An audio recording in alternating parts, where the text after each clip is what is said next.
A very pleasant good evening to you from the Tower Grill on the campus of Arizona Christian University. It's the Storm Report, Episode 3. And on the program, it is a jam-packed program here this evening. Once again, on the campus of Arizona Christian University, we're going to talk with head coach Jeff Bowen. He's to my left.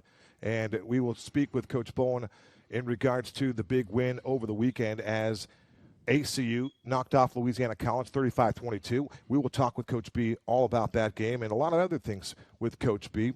Also on the Storm Report tonight, we will talk with Kel McPeck. We call him Mr. McPeck. He'll join us live on set with another big fella here. Deonsaye Dean will join us on set. He's live with us here at the Tower Grill. And then later on in the program, we'll talk a little volleyball. We'll take it indoors, and we'll speak with head coach Micah Briscoe, now in his 5th year, a member of that 50-win campaign. We'll talk with Micah about the volleyball team and their fantastic start. They're 10-2 on this young season. They beat Masters College for the first time in ACU history. That's a big deal. We'll get into that with Coach Briscoe. And we'll also, hopefully, we're chasing down Annabelle Camarano, and we'll speak with Annabelle here later on in the program. So, my broadcast partner joining us here in studio as he does each and every week, now in his 6th year, calling color with me here at ACU is Ed Cole. Ed, welcome to the show. Jeff Bowen, welcome to the broadcast. How you doing? Fantastic. Good evening, Mr. Derryberry. Mr. Cole, always a pleasure. Mr. Bowen? Seems like I just saw Good you just evening. a couple days back. Yes. Very good. Let's get into it. 35-22 win. I always like to start with just the idea of how the kids came out health-wise. Did everybody get out of that game unscathed? Sooner Athletic Conference football is always going to be a battle of attrition, especially playing in the heat. Yeah, we're talked to Travis today, Travis Armstrong, our athletic trainer, and he said we're came out of it healthy. You know, we still got a few guys that are banged up and stuff that we hope to get back this week, but no harm, no foul this week. I want to get into some accolades for you first, and then we'll talk about this game with Ed. But, Coach, now in your 6th year at the helm, as the front man, as they say, 8th year here as you started this program with Coach Yantis a few years back. But some of the numbers that we learned over the weekend, and I got to talk to you and find out who I need to get with to get the numbers here. But your 400th career game that you coached yesterday, that is quite an accomplishment, so congratulations on that feat. And then career win number 150, this has got to be in all of your coaching career there with those types of numbers. Yeah, I mean, I've been doing this for a long time, so 400 games involved with, you know, at the high school level and just every game that I've ever been involved in, so blessed, you know, it's been fun. Tenure. You have a lot of tenure. You're revered around the campus. You're revered around this valley. But 39 wins here at ACU. I thought that was pretty cool. I thought we were getting onto something. We were one away from 40. That was going to be a big deal perhaps next week. But when you learn about 400 career coaching games and then 150 career wins, you're like, I don't know whether this 39 fits into the equation, but those are 39 big wins here at ACU. Oh, of course it is. It's been a special 7 years building it into year 8, and you know, the players that have been here, the foundation guys that have, the legacy guys that have helped build those wins and those conference championships and stuff. We've come a long way in a short period of time, so it's been fun. You really have. My last point before I turn it over to Ed, the 2021 NAIA Coach of the Character Award. Just another little something, Coach, but that's pretty impressive. Yeah, I mean, to be honest, I didn't know that much about it until everyone started explaining it to me, and I was like, well, that's kind of cool. You know, but again, it's I've been blessed with amazing coaches here. The staff is phenomenal. The players have bought into what we do and how we do it, not only just on the field, but through our spiritual development and what it's all about. Because, you know, they're going to play for 40 years, but what are they going to do for the next 50? So take that approach, and I think really that's what helps us be successful. The fact that we don't just focus on wins and losses. It's a bigger picture than that.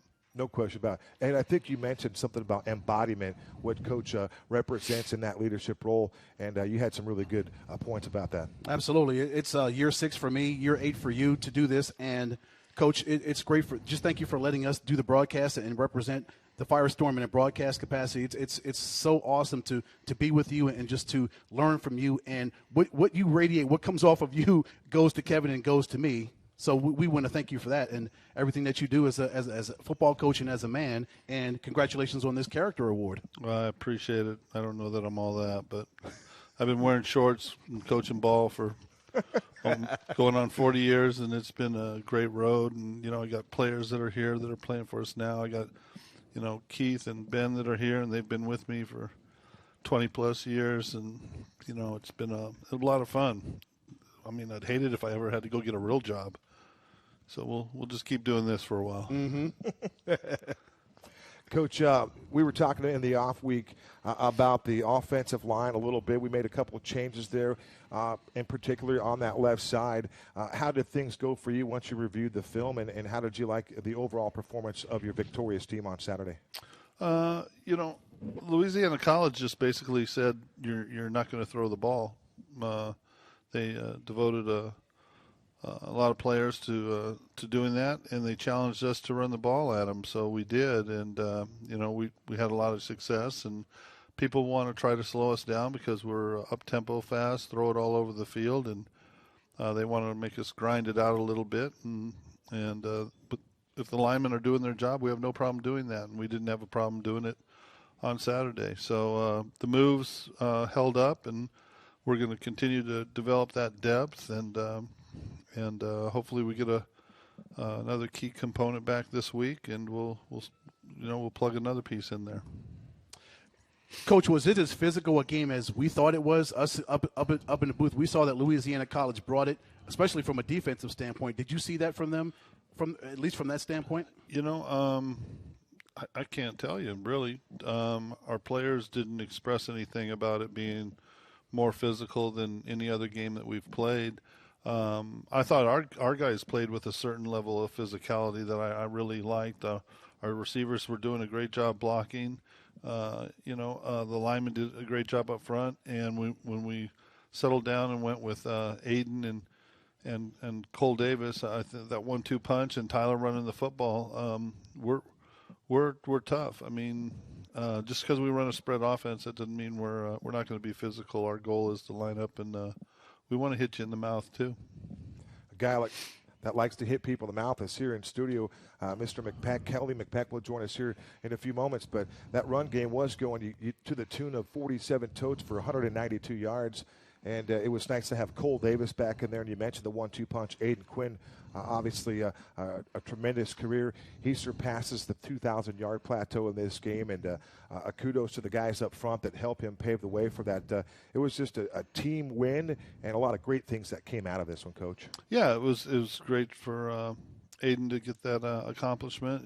It says a lot about his longevity and what he's been able to do here and the guys that have blocked for him. And if you want to just count rushing yards, we were actually over 200 yards rushing, but unfortunately in college statistics, your sacks come off your rushing totals. But as far as handing the ball to backs and running around the field, we were plus 200. So that's the way I look at it. I know the stats don't show that, but that's the way we look at it. And we were still able to throw the ball effectively and had some big plays. And so we left some points on the field, but we'll look to clean that up this week.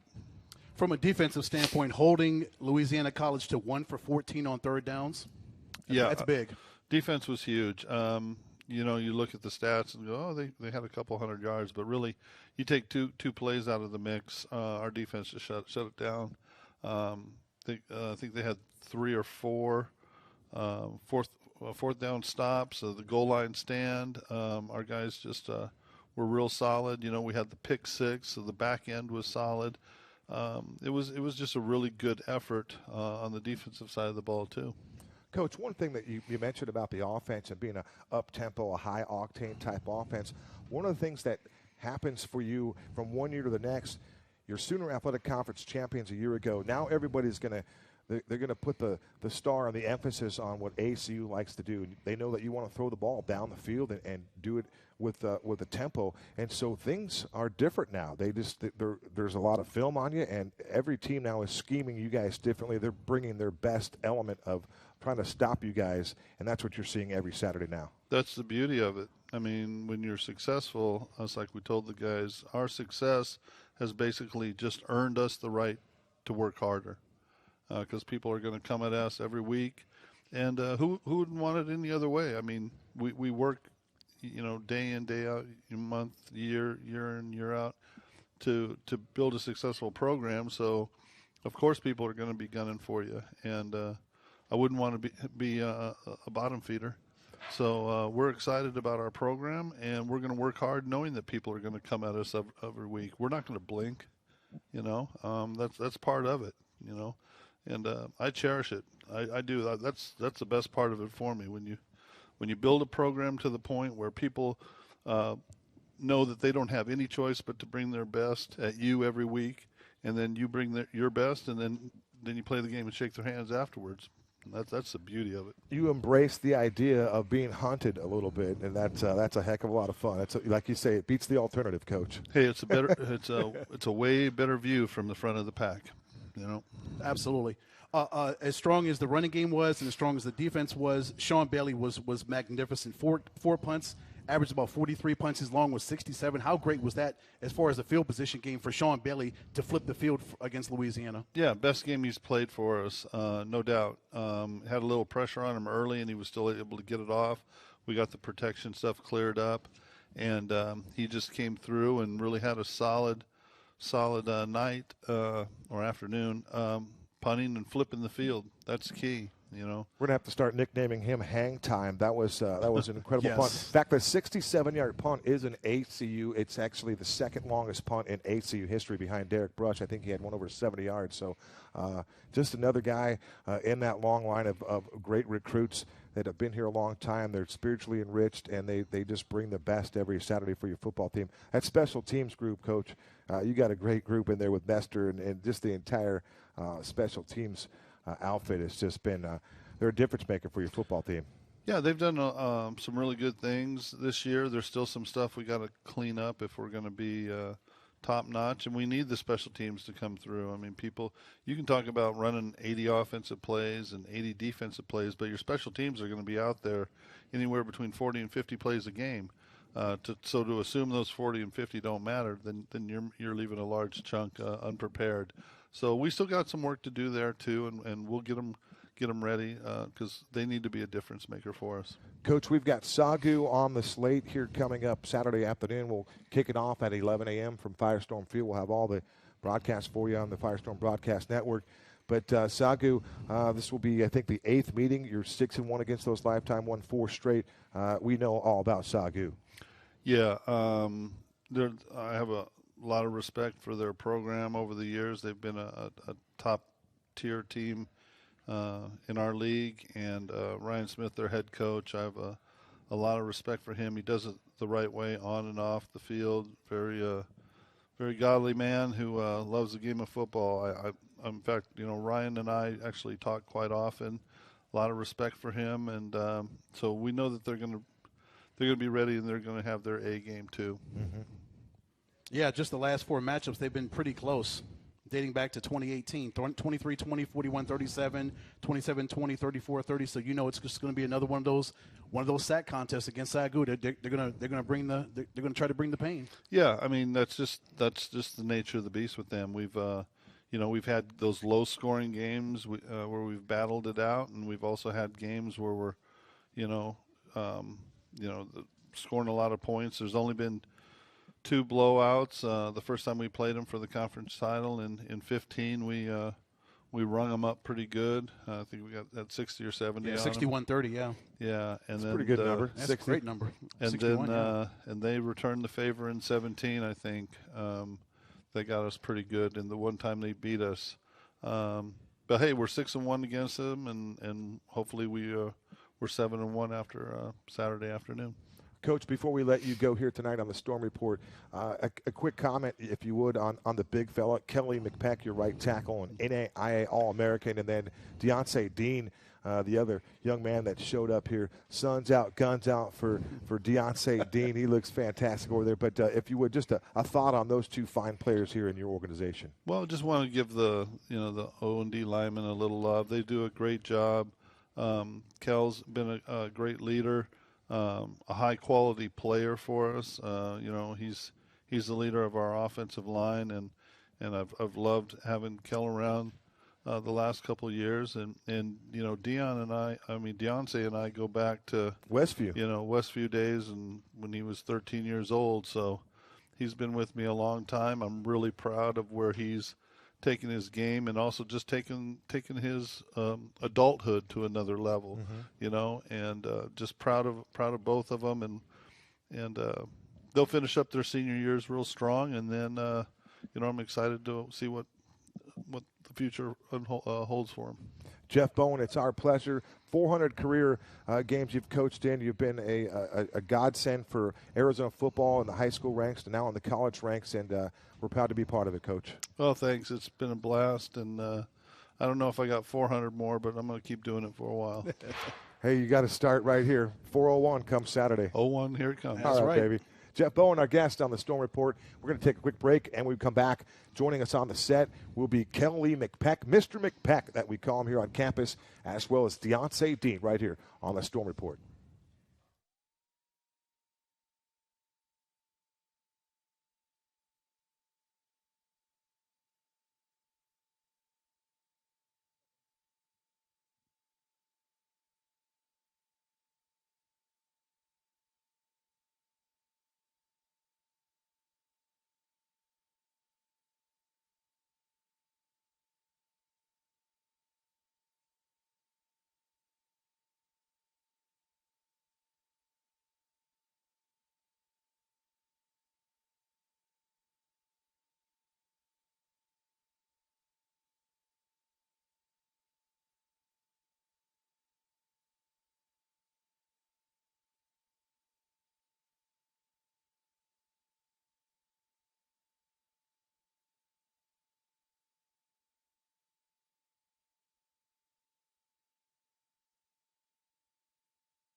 Welcome back inside the Tower Grill on the campus of Arizona Christian University. Talking a little football tonight with the fellas on set here. It is the Storm Report, Episode 3. Kevin Derryberry, I'm your host, along with Ed Cole, my broadcast partner. It's Deonsaye Dean on the set, as well as Mr. McPeck.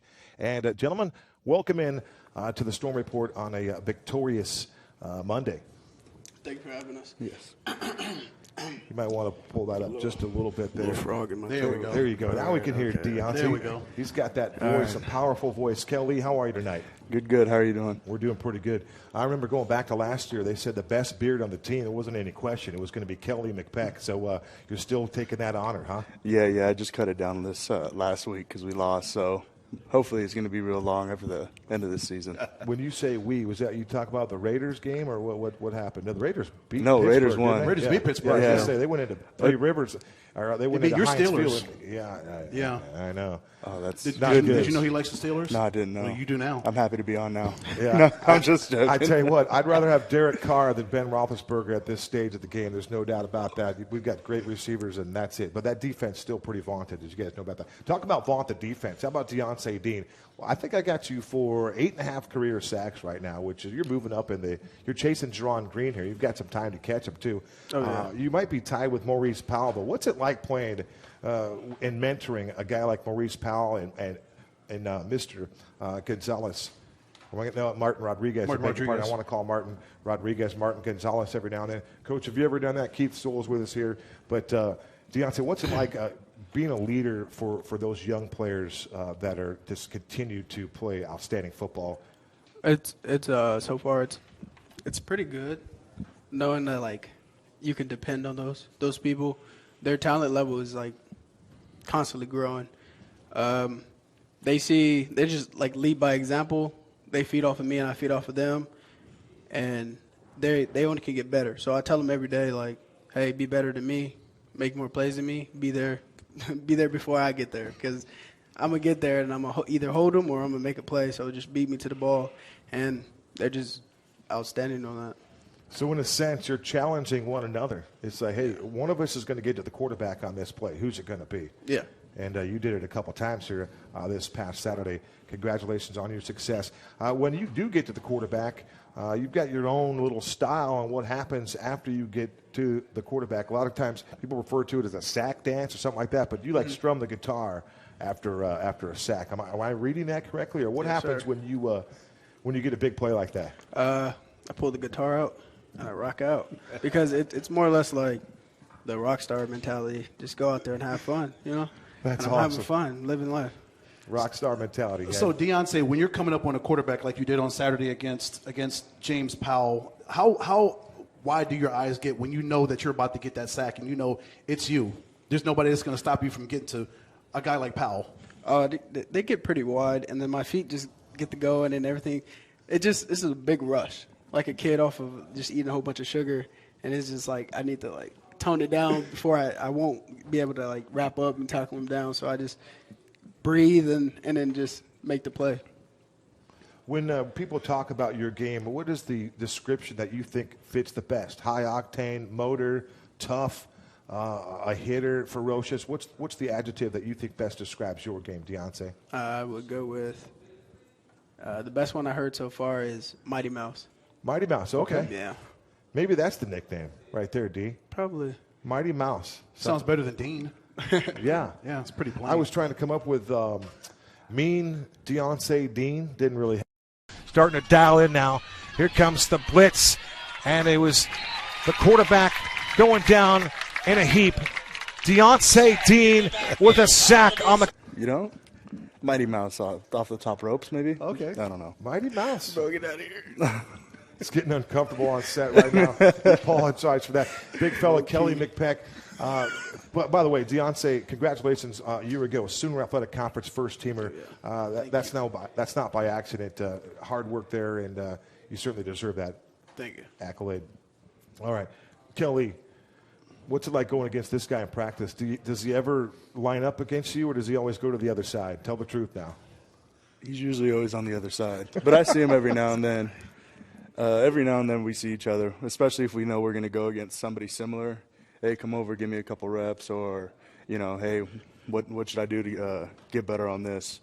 So, yeah, it's good to see him. My first year here, actually, I was playing left tackle, and it was every day, just him firing off the ball, being fast. So, If it wasn't Deonsaye, it was the other Dean, right? It could have been Dez, too, right? Yeah, definitely, yeah. How do those guys make you better, Kel, going up against that level of talent defensively?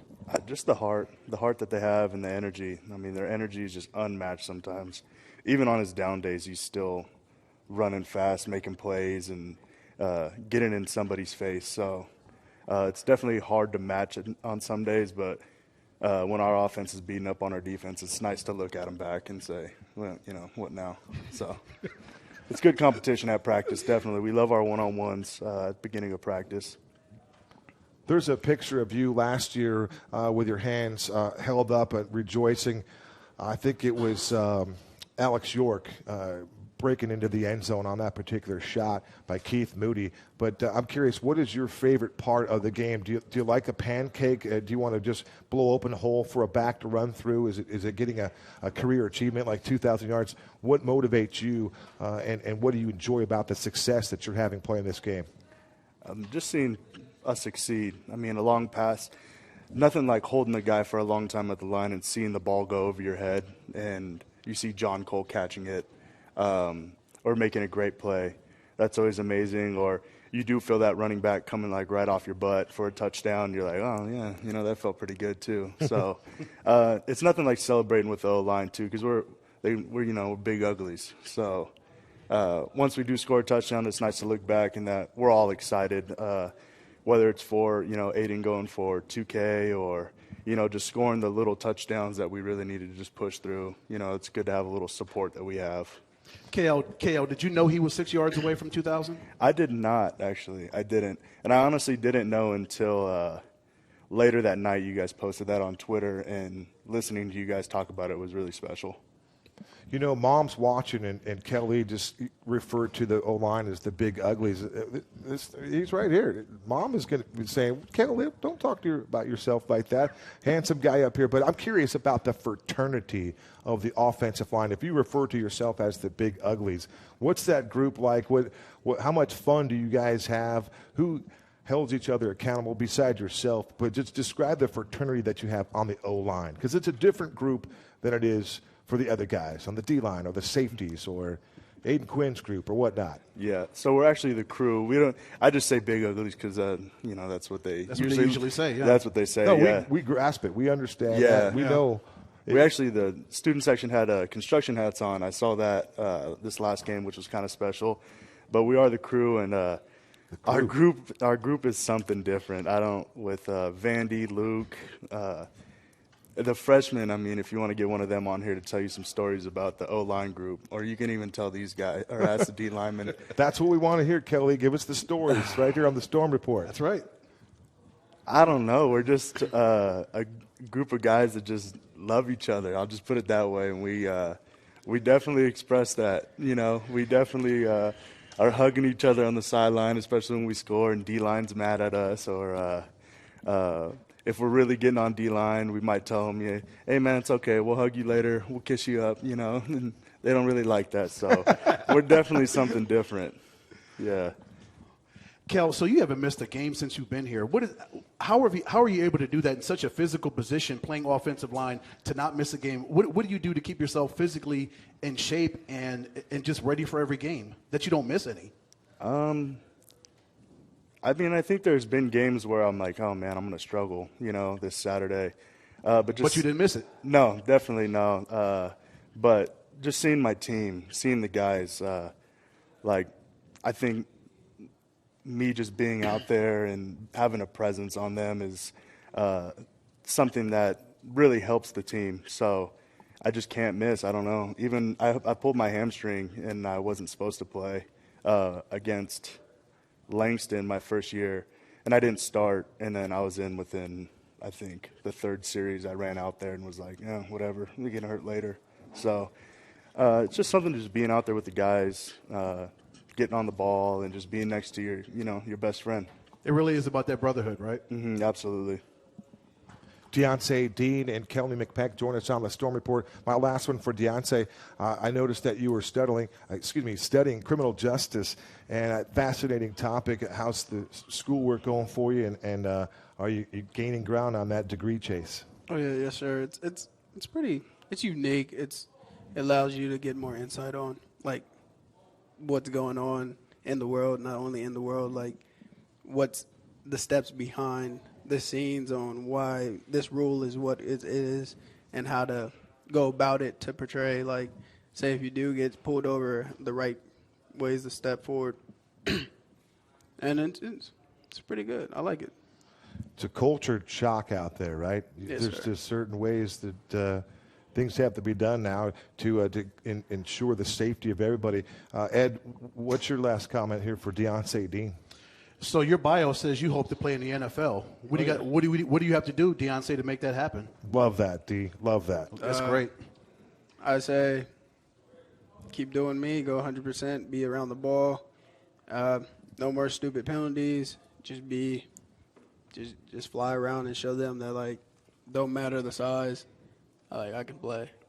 So just keep my head up, keep my other players up, make plays, make other teams know that hey, 46 is a threat. We gotta, stop it. But other than that, that's the only path I got. I think that the cool thing about that is, Deonsaye, is that you have that dream. That dream is eternal. It's optimistic, and the idea that you could get to this play on Sundays through ACU is fantastic right there in its own right. Just the idea, just to dream that a little bit with you. We're pulling for you, and anybody else on your team that has that same dream, we wish you success. Deonsaye, thanks for being a guest. And then, Kelly, my last one for you. I have to get this question in. We talked about it briefly, but we got some plans coming up here on maybe another bye week or perhaps down to the off season. But what's going on? When's the next Mentone Beach trip? what we got going on? How far away are we from that? Are we getting things put together for that trip, that excursion, if you will? Yeah, Mentone Beach is something special to me. It's my hometown.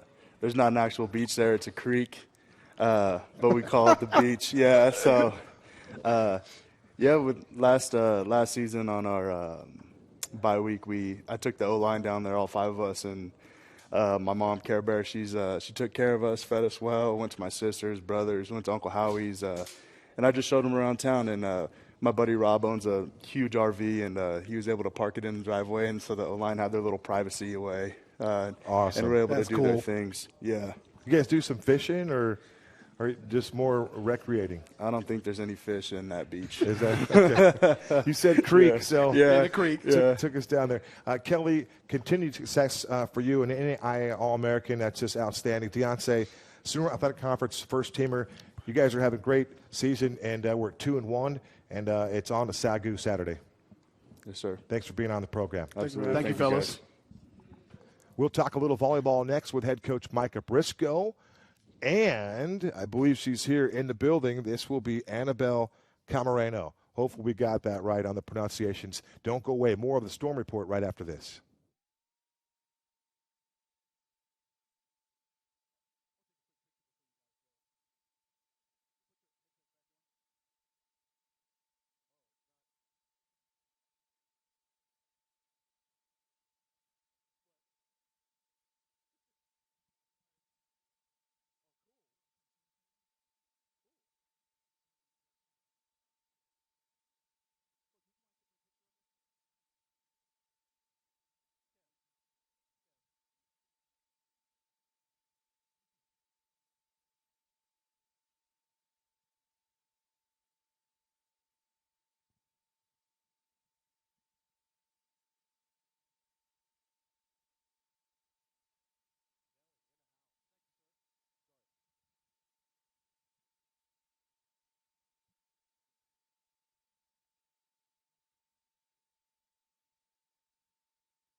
Welcome back to the Storm Report here on the campus of Arizona Christian University. We are live inside the Tower Grill. I'm Kevin Derryberry. He's Ed Cole. And joining us here is Krysta Petersen and head coach Micah Briscoe. So, we got a little curveball right there. I was looking for a dead red fastball, and we got the curveball, and I wasn't looking for it, but it dropped in the strike zone nicely, but we're good to go. And it's a pleasure to have Krysta all the way from Apple Valley, California. So we'll talk with Krysta here momentarily. But Micah Briscoe, congratulations on your start of your season. 10 wins. And most notably, you took care of business over the weekend against Masters College. Being around the program for the last 8 years, we certainly know what it means to win in the GSAC conference, let alone beating the Masters University. So congratulations to you and your team on that accomplishment. Yeah, thank you very much. It was a big deal. And we're, we were excited to be able to hit a couple big milestones for our program this weekend. And so, yeah, it was awesome. Did you have the right kind of schedule for you? I noticed you started off in the Firestorm Volleyball Classic. You took care of business there. In fact, you won your first 9 straight sets. Then you took on Embry-Riddle in that same tournament. You lost your first set there, and then the season was on. What was the first 9 sets for you? 3 wins. You had a good start to your campaign. Yeah, I don't even know if we even knew what to expect with some of the teams coming in. We had teams coming in from Montana and North Dakota and Idaho and things like that. And so, it's kind of a surprise. You don't know what type of teams are going to show up, especially since they don't play in our conference, and we're not always going to be fully aware of what their level is going to be at. So, to come out 9-0, was a big deal. And, I don't even know if we were expecting that in general. I think we've had a lot of athletes who have really started blossoming over the last year, over the COVID year, and that really came out this year, Krysta being one of them, Annabelle being another one of them. And so, yeah, I think we might have been just as surprised as everybody else. That's awesome when you do start that way. I'm going to go back to the schedule because you took care of business in the Trinity Triangular. Then you went on to the IU East Invitational, and you had 3 wins there. So I'm just curious, did you have the right schedule in place to prepare you for that beginning of that GSAC conference schedule, despite Ottawa there in that first one, little one blemish? Yeah, well, I mean, I think it's been a great start for us in one sense, but we also have a couple players down right now, and so that's definitely been a little bit of a setback. But the depth in each one of our positions has enabled us really to have some girls fill in some gaps that maybe we wouldn't have had in the past, And so, we've got an athlete playing middle right now who's never played middle right now. We've got a right side who is great attacker and at the high school level is phenomenal, but is undersized at the collegiate level. But we've had some girls just taking care of business and making things happen. And so, I think it's played a really great role in preparing us for what we're doing with conference play. Because, yes, the GSAC is no joke. Every single team is out there and everyone's getting better. And so, I really believe it did prep us in a way that we really needed, And so, yeah. It's nice to have depth and versatility, Ed. In 5 years, Coach, the program it's steadily increased, and it's gotten better with the wins and accolades. Are you proud of what you're seeing? Are you happy with where your program is right now, or can you always see it going even further and further from day by day standpoint? Yeah, there's a lot of things that we're really proud of. There's a lot of things that we're also really trying to get better at still. We want to be that consistent team that when we walk into the gym, there's no real question mark. It's like we know who we're going to be. We're solidified in our identity, and so that's been a process. Because we came from kind of a losing culture. Before we had. Before I came in and all the athletes and all of that. And so it's taken time to kind of reorient ourselves and kind of find our place in our conference, and really earn the respect of some of the teams that we play against. And so, it's definitely been a journey. But we've got a lot of things that we want to get better at. We want to be a perennial top 25. That's a goal for us, and I think it's more attainable now than it's ever been. And I think the future's bright. What really stands out to me, other than the wins and the playoff appearances, are NAIA Scholar Team recognition, GSAC, 2 all GSAC players, NAIA All-American, honorable mentions, 4 Scholar Athlete players, just things that happen off the court that really symbolize what this program is all about and what you have done in your short 5 years to bring this, to bless these ladies, to have these kinds of awards and recognition. Yeah, I wish I could say it's all me. It's not, unfortunately. Of course, the ladies have something. Krysta to do with might it. have some involvement with that. I'm sure she does. Yes. Oh yeah, no, but yeah, I know more than anybody. It's not me. I'm really just a shepherd. I'm somebody who's just bringing people in and trying to help them as best I can and hopefully create an environment where they feel safe enough and free enough to try new things and get better and push themselves. Because we really want to see our athletes. To be excellent in every sphere of their experience, collegiately and in their faith walk and all of those things. And so, my job is hopefully just to enable our athletes to do what they're already capable of doing. So, Coach, how did your experience and your time at Grand Canyon University prepare you for this opportunity to be the head coach and to lead the ladies here at ACU? Yeah, my experience at GCU, I was I don't know, maybe a 6-year senior at that point. I'd been in college. I was a lifelong learner. That's what I like to call it. I'd been there for a while, and so I definitely experienced that senior year of college playing volleyball, maybe coming from a different vantage point. I was with my soon-to-be wife, and there was, I'm sure, a little more maturity that I was bringing to the table at that point in my life where I was able to glean maybe more things than maybe the typical athlete in that position. And so, yeah, I think GCU definitely exposed me to, a high level of volleyball, that really, I guess affected what my standards were going to be coming into collegiate volleyball, because, once you've seen a high level of play, it's really difficult to lower your standard and say, well, I'm okay with this level of play. And that wasn't the case for me. It's like I've seen what it can look like, and I want to make sure that we fight to get to that place too. Coach, you have 50 wins in your tenure at ACU in just 5 years. Was that a fast 50 or a slower developing 50? Oh, I'd say it was pretty slow. But, it's always perspective, right, yeah, Coach? And that's yeah. what we're trying to point out, Micah, is that it's a process to get there. It is quite an accomplishment, but it might have taken you longer than you anticipated initially. Yeah, like I said, I think I'm probably just as surprised as anybody that we're doing as well. And not that I didn't know, ahead of time that we've got great athletes and that we are building momentum. But, it's a little surreal. We're a team like Westmont, where we've only taken one set off of them in the entirety of our program, to take them 5 sets, to fall short by 2 points. But, that was a big deal. There's growth there, Coach. Yeah, you can see the growth. For sure. Absolutely. And so we're thankful for the progress we've made. We're thankful for the 50 wins, and hopefully we can get 50 more here in half the time. Sure. And I'm sure the 50 wins are just a byproduct of the development of these young ladies and the spiritual enrichment and your leadership. I'm sure those are all secondary numbers, but it's just fun. It's fun to – and we like – the broadcasters love numbers, so we like to hone in on those types of accomplishments. But Krysta Petersen, all the way from Apple Valley, California, a one-time part of the Victorville community, but welcome to ACU, and congratulations on your success already on a team that's 10-2. You play the middle for the Lady Firestorm. And is that a position that you are comfortable playing in, or are you part of the equation that is showing the versatility for this team? No, this one I've been playing middle about my whole life. You know, being the tallest on the court, they send you in the middle and tell you to do your best. But definitely here I've been able to develop my skills on and off the court for sure.